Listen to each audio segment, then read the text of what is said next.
Hello and welcome to What's in this week's Oban Times with me, Kathy Griffiths. Me, Fiona Scott.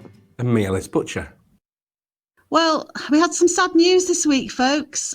Brian McDonald, a retired firefighter from Oban, passed away after a hugely brave and courageous battle against motor neurone disease. And now I met Brian. I had the privilege of meeting Brian quite a few times during his MND journey. And what an amazing guy he is. I'm so proud and so pleased to have met him. So I was catching up with his gorgeous family, his friends and colleagues this week, gathering tributes for him. So you can read those in the Oban Times and they're up online. Also, it's his funeral on Monday at St Columba's Cathedral. It's at 10 o'clock.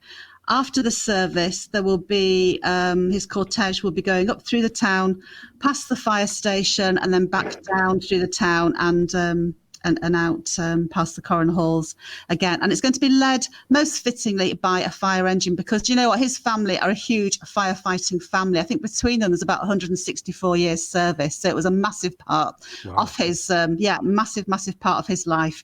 But they are the most beautiful family and my heart absolutely goes out to them. And I think his friend George Berry summed it up when he said the world would be a lesser place without Brian in it.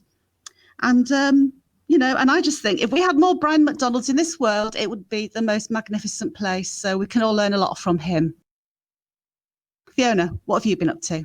So, well, it's not really what I've been up to this week. It's what BBC Scotland were up to because their weekly magazine programme, The Nine, was broadcast live from Oban last Wednesday. It came out live in the evening, but they'd been here all day. So they've had a chat with some of the business owners in Oban. And then presenter Rebecca Curran was joined by Andy Spence and Kay McDonald on the North Pier just to have a chat about the way forward for Oban, how COVID's affected the tourism business here. So that was really interesting to listen to. So we've got a wee bit there about what they chatted about in this week's paper. Alice? Well, there's a bit of a mix really in the newspaper this week about business because, of course, we're now well into July. Tourism has started to reopen. We're going to see the Eye Centre on the North Pier reopen from Monday, hopefully. That's the Visit Scotland place.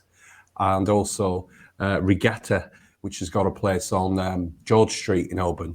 That's also planning to reopen. We're just starting to see everything really kind of sort of kick back into life. The buzz is coming back, isn't it? The buzz is definitely coming back, undoubtedly. Well, that does have to be measured against the fact that there's also a story in the paper this week about, quite a significant hotel in Oban called the Regent, which has had a bit of a kind of troubled year one way or another. It doesn't look like that's going to reopen to visitors. But you can read all about it in this week's Oban Times.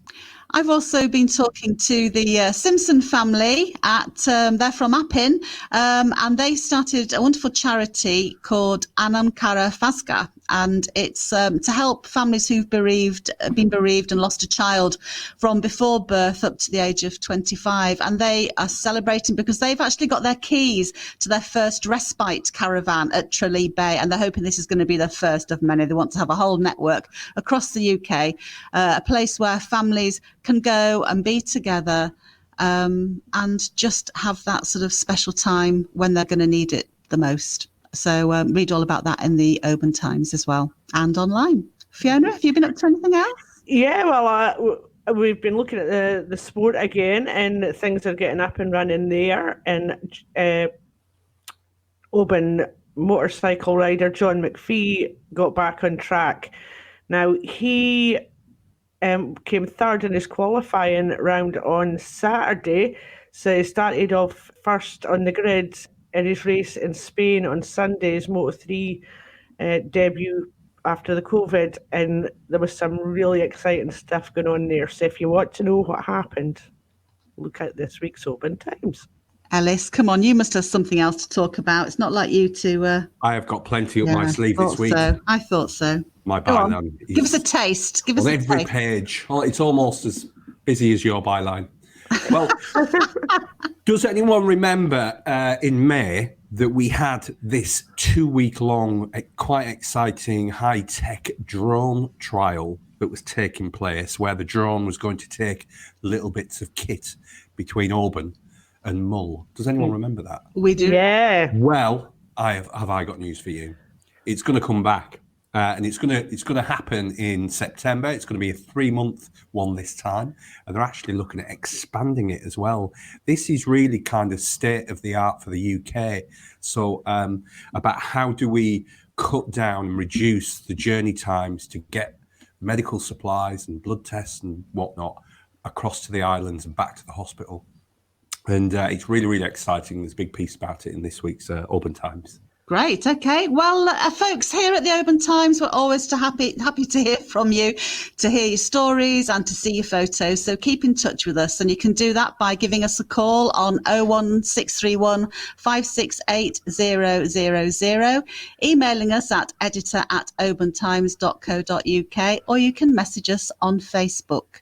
You can pick up copies of your OT from your supermarkets, your newsagents and your petrol stations.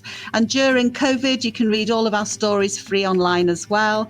And you can subscribe to the full page-turning digital edition of the OT for 3 months for just £4.80. It is a bargain.